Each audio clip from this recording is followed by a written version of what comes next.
전 세계 미스터리한 사건 사고 소개하는 신지우입니다. 미국 뉴저지주엔 웨스트필드라는 지역이 있습니다. 여기는 인구가 3만 정도 되는 작은 도시고요. 면적도 우리나라 강남의 절반이 채 안 됩니다. 그렇다고 여기가 시골은 아니에요. 부유층 동네고요. 큰 건물들이 많이 지어져 있습니다. 한적한 곳이고 뉴욕의 중심부인 맨하탄과 가깝습니다. 기차로 50분밖에 되지 않아요.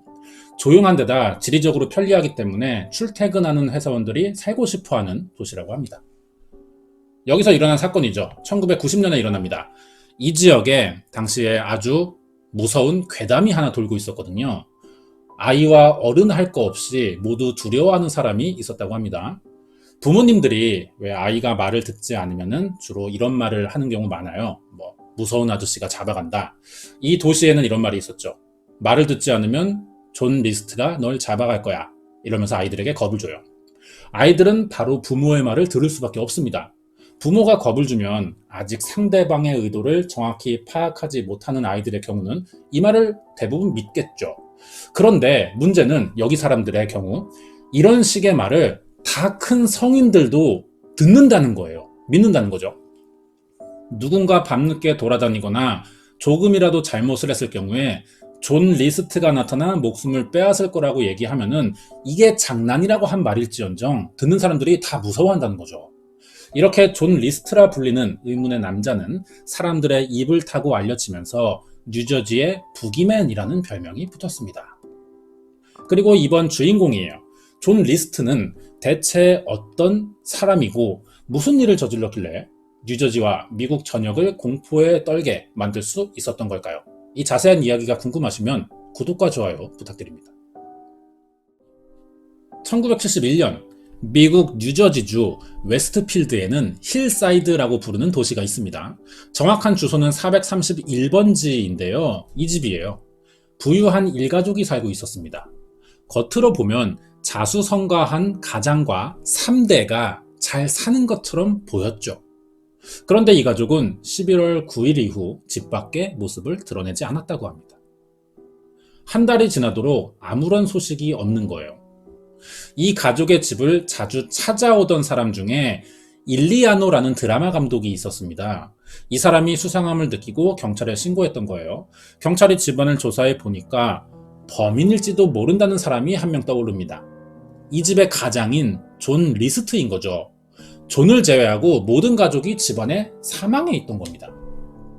사망자는 존 리스트의 어머니인 알마 리스트와 아내 헬렌 리스트, 딸 패트리샤와 아들 존 주니어 프레드릭이었습니다. 모두 총을 맞고 피를 많이 흘려서 사망했어요. 사망한 지 오래 지나서 시신도 부패 중이었습니다. 집안에서 일어난 사건 같아요. 그런 목격자가 없으니까 이 사건을 증언해줄 사람도 찾을 수 없는 겁니다. 왜 이런 사건이 일어났는지 쉽게 알 수가 없었어요. 사건 현장이 있었던 집은 방이 18개나 됐습니다.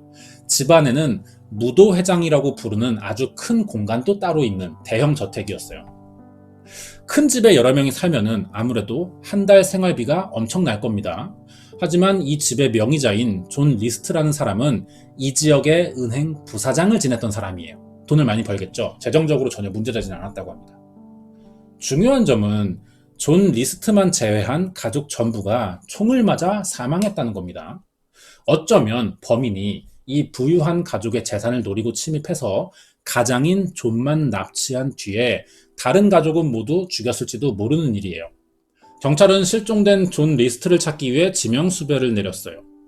그리고 존 리스트가 이 사건에 연관된 사람일지도 모른다는 추측도 계속 해봤습니다. 보통 가족 전부가 사망한 사건의 경우 대부분 원한 관계에서 시작됩니다. 가족들을 몰살해서 복수하는 이런 식의 범행인 거죠. 그런데 이 집안에서 유일하게 살아남은 사람이 있어요. 이 존을 찾아내야만 사건의 전말을 조금이라도 알 수 있을 겁니다. 현장에서 범인을 특정할 수 있는 단서나 외부에서 강제로 침입한 흔적은 전혀 발견되지 않았어요. 밀실 사건의 가능성도 있습니다. 사건을 담당한 경찰은 유일한 생존자이자 용의자인 존 리스트를 찾는 데 온 수사력을 집중합니다. 동시에 존의 가족들과 원한 관계에 있는 사람 아니면 평소 이 가족이 금전이나 인간관계의 문제를 겪고 있는지도 찾아봤어요. 여기서 이 집에 온 가족이 미국 개신교 종파 중 하나인 루터교의 독실한 신자였다는 사실을 알게 됩니다. 정식 교회고요. 사입이나 뭐 이런 건 아니에요.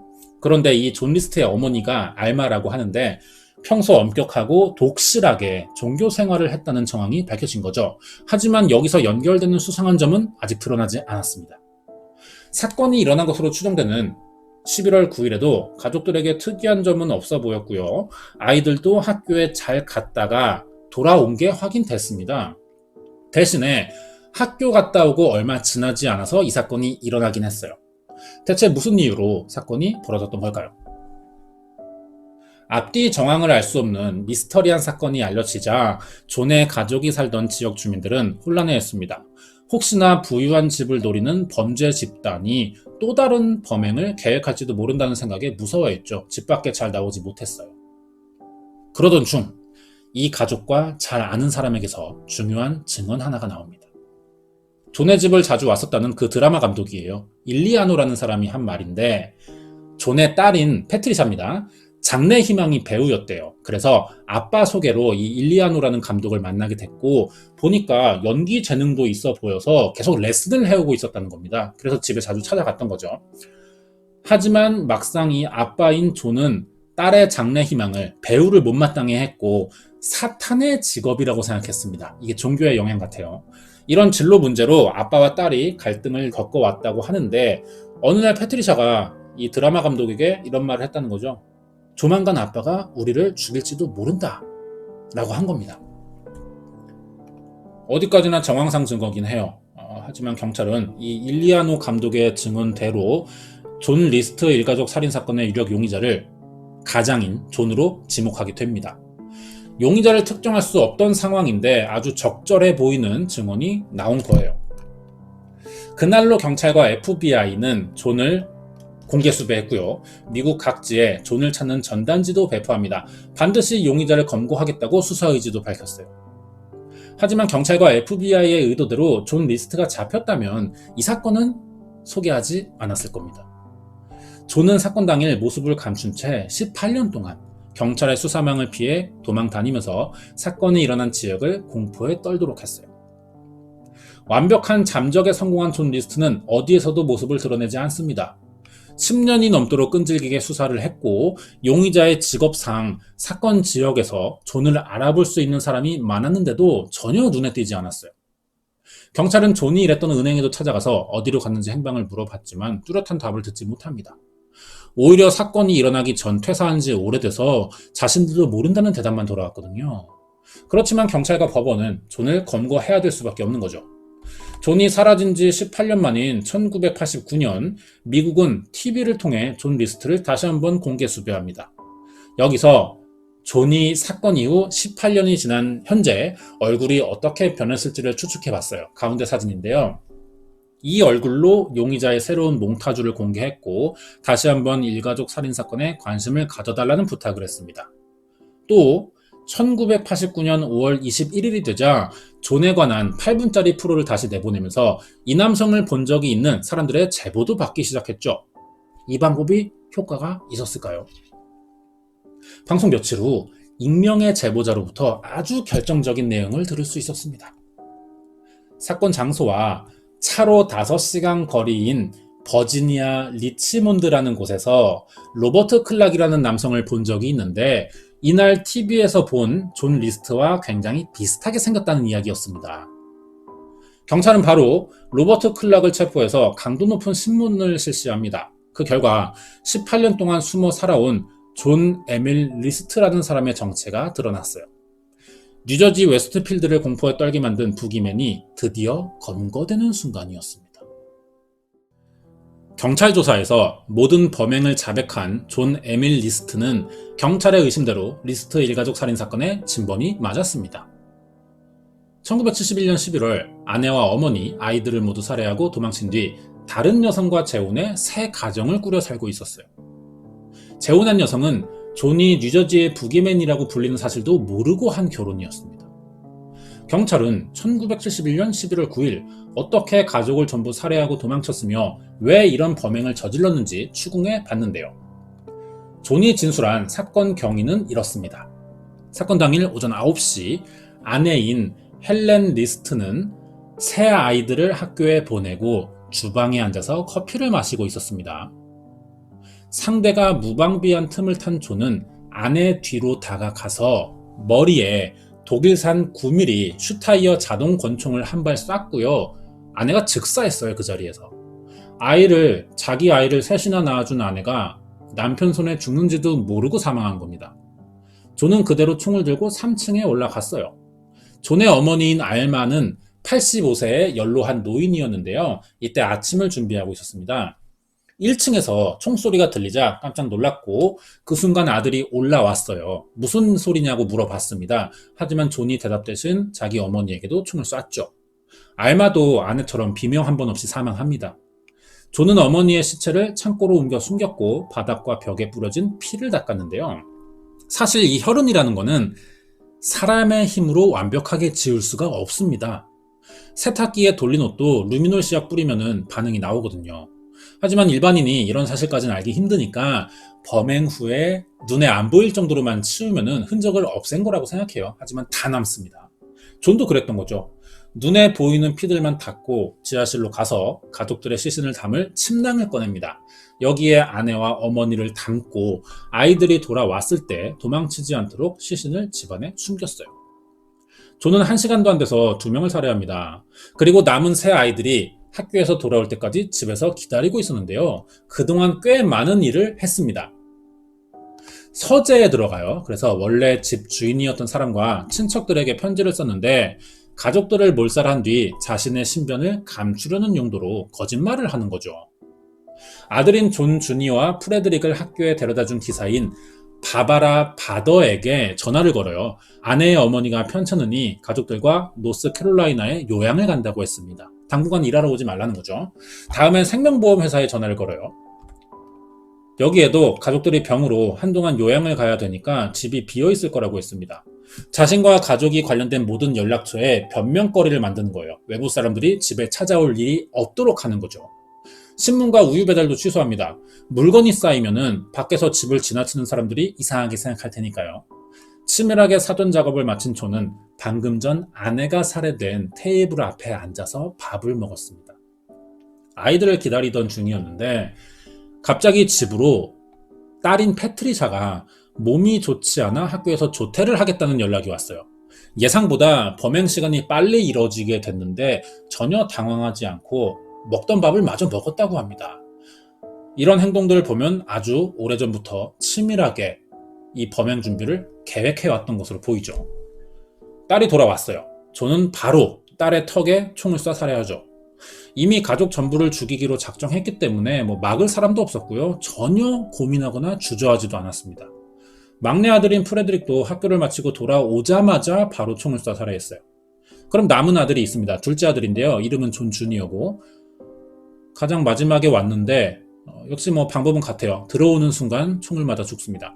차이점이 있다면 다른 가족들에게는 전부 치명상이 될 급수만 노려 한 방에 살해했거든요. 그런데 존 주니어만 여러 발을 맞았어요. 도망치면서 생긴 일인 건지는 모르겠고요. 어떤 원인이 있긴 했을 겁니다. 밝혀지는 않았어요. 모든 가족을 다 살해합니다. 그리고 자신의 집에 있는 무도회장에 전부 시신을 옮겨요. 목적을 전부 달성한 거죠. 그럼 존이 이제 어떤 일을 하게 될까요? 서재로 다시 돌아갑니다. 편지를 또 써요. 5장의 편지를 썼는데 가족들이 다니던 루터교 교회의 목사에게 보내는 편지였습니다. 이번 편지 내용은 좀 달랐어요. 자신이 가장 사랑하는 가족들을 어떻게 죽였는지 고백하는 내용들을 적은 거죠. 목사는 이 편지를 받았지만 경찰에 알리지 않았어요. 검거 전까지 전혀 밝혀지지 않다가 재판장에서 처음 공개됐거든요. 이들한테는 나름의 고해성사 같은 거라고 생각됩니다. 이게 종교를 잘못 이해할 때 생기는 단점인데요. 하지 말아야 할 일을 해놓고 종교를 빌려서 죗값을 안 받겠다는 얘기죠. 편지에는 가족들이 전부 타락했으며 영혼을 구하기 위해 어쩔 수 없이 자신의 총을 쏴 목숨을 빼앗게 됐다며 범행 동기도 밝혔습니다. 이렇게 모든 가족을 살해한 존은 집에 계속 남아서 저녁까지 다 먹고 가족이 모두 죽은 집에서 하룻밤을 잔 뒤 빠져나왔어요. 그리고 잠적합니다. 하지만 경찰에 체포된 존은 처음에 가족들의 목숨을 빼앗은 이유를 자세히 설명하지는 않았거든요. 그렇다고 범행 사실을 부인한 것도 아닙니다. 경찰은 존의 이중적인 이런 태도를 이상하게 봤어요. 하지만 범행 정황이 너무 뚜렷했기 때문에 확신을 가진 검찰의 기소가 있었고 1990년에 이 사건에 대한 재판이 열리기도 했죠. 존은 여기서 5번의 무기징역을 받습니다. 가족 1명당 1급 살인 혐의로 5번의 무기징역이 나온 건데요. 절대 살아서 교도소 나올 수 없게 된 거죠. 재판장에서 존이 목사에게 보낸 편지가 공개되자 가족을 죽인 이유가 어느 정도 밝혀지긴 했습니다. 그런데 이거는 물질적 증거가 동반되지 않는 어디까지나 표면상의 이유로만 봤고요. 구체적인 범행 동기는 여전히 밝혀지지 않았어요. 당사자가 이야기하지 않았기 때문에. 여기서 또 문제가 된 거는 존이 사형 판결을 받지 않았다는 겁니다. 미국은 주마다 형법이 다르긴 하지만 사형제를 최종 폐지하려는 중이거든요. 그러자니 사건이 일어난 뉴저지는 2007년에 폐지됐다는 겁니다. 실수나 우발적 살인이 아니라 계획에 의해 저질렀고 뒤처리까지 한 뒤 잠적한 범행인데도 사형이 안 나오니까 사람들은 이상함을 느낄 수밖에 없어요. 1990년에 미국은 강력 범죄에 관해 중형이나 최고형을 내리는 나라였는데 5번의 무기징역만 나왔다는 겁니다. 재판부가 나름의 사정이 있어서 그랬던 건데요. 자세한 살해 동기를 밝히려고 존과 플리바겐 거래를 한 적이 있던 거죠. 그러면서 유죄를 판단하는 배심원 사이에 의견도 일치하지 않았습니다. 그래서 절충안으로 나온 판결 같이 보여요. 5번의 무기징역은 당연히 살아나올 가능성은 없는 형입니다. 사실상 사형이나 마찬가지라고 볼 수는 있겠지만 사형이 가능한 나라인데도 거기에 맞는 죄를 저지른 사람에게 판사가 사형을 선고한다고 말하지 못한 사실은요, 이 재판을 기대하는 사람들이 배신감을 느낄 만한 판결이라는 거죠. 이 사건은 미국 최악의 존속살인이 됐지만 자세한 범행 동기는 아직도 밝혀지지 않았습니다. 이걸 알아보기 위해 존 리스트가 그동안 어떻게 살아왔는지를 조사해봤어요. 여기서 그럴듯한 이유를 추측해볼 수 있었습니다. 이 사건의 범인은 존 리스트라는 이름으로 알려진 경우가 많은데요. 풀네임이에요. 존 에밀 리스트라고 합니다. 1925년 9월 17일 미국 미시건주 베이시티에서 태어났어요. 부모가 독일계 사람인데 어머니인 알마 리스트가 특히 자식을 엄하게 가르쳤고 동시에 지나친 과잉보호를 했습니다. 이러면은 아이는 부모에게 의존적으로 자랄 가능성이 높죠. 매사에 아주 사소한 모든 일이라도 부모에게 다 물어봐야 돼요. 그리고 허락을 받아야 행동합니다. 혼자 아무런 판단과 결정을 못해요. 이런 성격은 친구들 앞에서 나올 수밖에 없습니다. 그러다 보니 어릴 때부터 친구가 별로 없었고요. 사회성이 또 생기지 않겠죠. 그러다 보니 소극적이고 조용한 사람으로 변하게 되죠. 루터교 신자가 된 것도 부모의 영향이 컸습니다. 문제가 있는 교회는 아니지만 문제는 부모의 종교관을 자기가 판단해보기 전에도 주입당했다는 거예요. 강제로. 그래도 학교 성적은 좋았다고 합니다. 주일학교 교사로 일한 적이 있었고 2차 세계대전 때는 ROTC 장교로 복무한 적도 있거든요. 육군 중위로 지내다가 전역을 했는데 왜 전역을 한 건지는 알려지지 않았고요. 제대한 후에는 미시간 주립대에서 경영학 학사학위와 회계학 석사학위까지 받습니다.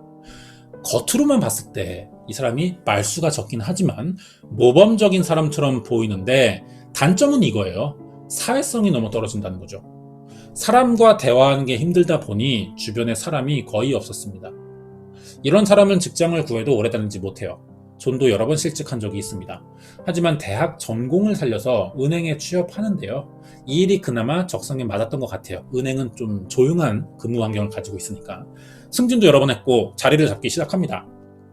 이때 첫 번째 아내인 헬렌과 결혼한 거죠. 딸 하나, 아들 둘을 낳았는데요. 책임질 가정이 늘어나니까 더 열심히 일했죠. 1965년에는 은행장이 되면서 가족을 데리고 뉴저지주, 사건이 일어난 곳이죠. 웨스트필드에 있는 대저택으로 이사합니다. 여기는 방이 18개나 됐고 무도회장에 대리석으로 된 벽난로까지 있는 아주 고급 저택이에요.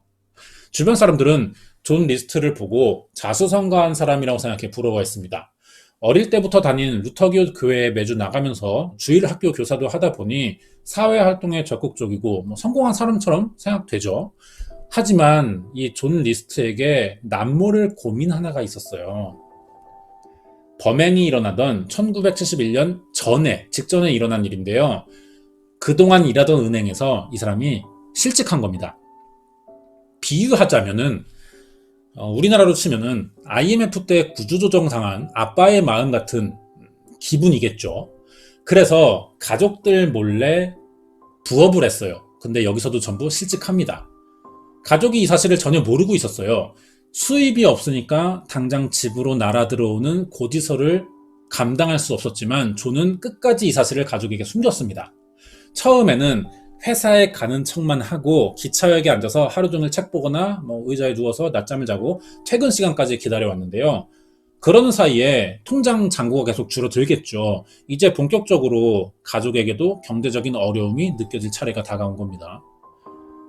가족 부양에 대한 의무감은 느껴졌지만 56살이나 된 존이 일할 수 있을 직장은 거의 없었어요. 은행장으로 있던 사람이라 거기서 생긴 연봉으로 지금의 가족과 큰 집이 생긴 거겠죠. 이 집과 가족을 계속 지키려면 그만한 돈을 받으면서 계속 일해야 되는데 그 정도의 월급을 줄 수 있는 직장이 어디 있겠냐는 거죠. 결국 존의 집은 압류 위기에 처합니다. 범행 전에는 알 수 없는 이유로 매도까지 걸렸어요. 이 상황을 해결할 방법을 고민하다가 결국 최악의 선택을 하게 됐던 겁니다. 이 방법이 가족 전부를 죽이고 그나마 남은 재산을 처분하는 거였어요. 말이 이렇고요. 사실 핑계고 자기만 살겠다는 생각인 거죠. 처음엔 다 같이 목숨을 끊는 방법도 생각을 안 한 건 아닙니다. 하지만 독실한 기독교 신자였기 때문에 이 사람이 동반 자살을 할 경우 천국에 가지 못할 거라고 생각을 했대요. 그래서 자신이 가족을 구원하겠다는 생각으로 살해했다고 밝혔습니다. 존의 범행 동기는 그러니까 경제적 실패를 극복하지 못하면서 시작된 지나친 망상이 원인이었던 거죠. 굳이 큰 집에서 계속 지내고 체면을 유지하는 것보다 집을 팔고 형편에 맞는 생활을 하면은 이런 일은 일어나지 않았겠죠. 그런데 존은 그러지 못했습니다. 극단적인 상황에 내몰리자 상식적이지 못한 행동을 저지른 거예요. 아마 자신이 그동안 누리던 사회적인 권위를 내려놔야 한다는 것에서 좀 자존심이 상하지 않았나 이렇게 생각이 듭니다. 가족에게 솔직하게 얘기했다면 나름의 해결 방법을 찾았을지도 몰라요. 하지만 이런 대화를 먼저 꺼내기에는 이 사람이 사회성은 너무 떨어지고 있었다는 거죠. 존 리스트는 1990년에 5건의 1급 살인 혐의로 5번의 종신형을 선고받고 뉴저지 주립교도소에서 수감 생활을 합니다. 그리고 2008년에 폐렴으로 사망했어요. 사망할 때까지도 정확한 범행 동기를 밝히지 않았기 때문에 프로파일러나 범죄심리 전문가들 사이에서도 많은 의견이 갈렸습니다. 하지만 다들 존이 전형적인 사이코패스 형태의 살인마라는 의견에는 대체로 동의했죠. 20세기 말 미국 최악의 존속 살해를 저지른 존 리스트는 일가족을 죽이고 왜 18년간 잠적을 했던 걸까요? 이 사건의 진실은 아무도 모릅니다. 존만 알고 있겠죠. 그런데 죽었어요. 준비한 내용은 여기까지입니다. 끝까지 봐주셔서 감사드리고요. 뒤에 관련된 이야기 더 남아 있습니다. 이번 내용은 미국의 대량 살인이자 일가족 살인마로 알려진 존 에밀 리스트에 관한 사건 파일이었습니다. 네, 관련된 이야기 더 알아보겠습니다. 이 사건이 있고 나서요, 1년 뒤에 1971년 사건이죠. 다른 사건을 소개해 드릴 건데 1972년에 가장 유명한 사건 하나가 있었습니다. 예전에도 소개한 적이 있는데요. 이 사건은 위에 링크를 따로 해둘게요. 여기 누르시면 바로 이동됩니다. 대신 다 보시고 넘어가시는 게 좀 이해하기 좋을 것 같아요. 미국의 항공기인 노스웨스트 305편이 공중에서 납치된 사건입니다. 미제 사건인데요. 이 사건의 유력 용의자가 그 당시에 D.B. 쿠퍼라는 사람이었어요. 그래서 사건 정식 이름은 D.B. 쿠퍼의 노스웨스트 항공 305편 공중 납치 사건이라고 하는데, 이 이야기를 왜 하느냐? 범인의 정체가 오늘 소개한 존 리스트일지도 모른다는 소문이 있었거든요. 그 당시 노스웨스트 305편의 승무원과 공항에서 쿠퍼를 봤다는 사람들의 증언으로 그려진 몽타주인데, 이게 존과 알고 보니 비슷하게 생겼다는 거죠. 하지만 확인 결과 사실은 아닌 것으로 밝혀졌습니다. 두 사건의 범행 시기가 비슷해요. 1년 간격이고 당시 존이 실직으로 생활고를 겪었으니까 비행기를 인질로 삼아서 돈을 받아내려고 했었다면은 범행 동기가 납득은 되죠. 그런데 DB 쿠퍼는 협상에 성공한 사람이라는 거예요. 그리고 도망쳐서 잡히지 않았거든요. 만약 이 사람이 존 리스트였다면은 생활고가 해결됐으니 뭐 가족을 죽일 이유는 없는 거죠. 물론 가족을 죽이고 나서 시점상 1년 뒤에 일어난 일이지만 이 사건을 계획했었다면은 가족을 죽이고 실행하는 건 좀 무리가 있다는 겁니다. 이 비행기 사건을 몰래 저지르고 성공한 뒤에 뭐 실패했다면 그 뒤에 가족을 살해해도 사실 이 사람 입장에서는 늦지 않는다는 거예요. 그렇기 때문에 인과가 좀 맞지 않습니다. 그리고 조사 결과 존과 관련이 없다는 사실이 밝혀지기도 했고요. 두 사건의 공통점이 좀 있긴 해요. 자세한 범행 이유를 아직도 알 수 없다는 거죠. 하지만 존은 다른 범행으로 감옥에 들어갔고 비행기를 납치했다는 DB 쿠퍼는 용의자도 찾지 못하다가 완전 범죄로 기록된 영구미자라는 겁니다. 사람이 저질렀지만 왜 그래야 했는지 이유를 알지 못하는 사건이 많아요. 그리고 존 리스트처럼 범인을 찾아도 자세한 진술을 하지 않은 채 사망하면은 이것도 어느 정도는 미스터리한 사건이 좀 되는 것 같습니다. 존 리스트의 가족 살해는 해결됐어요. 하지만 범행을 저지른 이유를 알아내지 못했습니다. 당사자의 입에서 나온 말이 아니라서 실직으로 인한 생활고는 사실상 추정일 뿐인 거죠. 입증이 안 되죠. DB 쿠퍼의 비행기 납치도 돈이 필요해서 저지른 범죄였지만 왜 그 많은 돈이 필요했는지는 밝혀진 게 없다는 점에서 둘 다 미스터리한 사건이라고 부르기는 충분한 것 같습니다. 여기까지.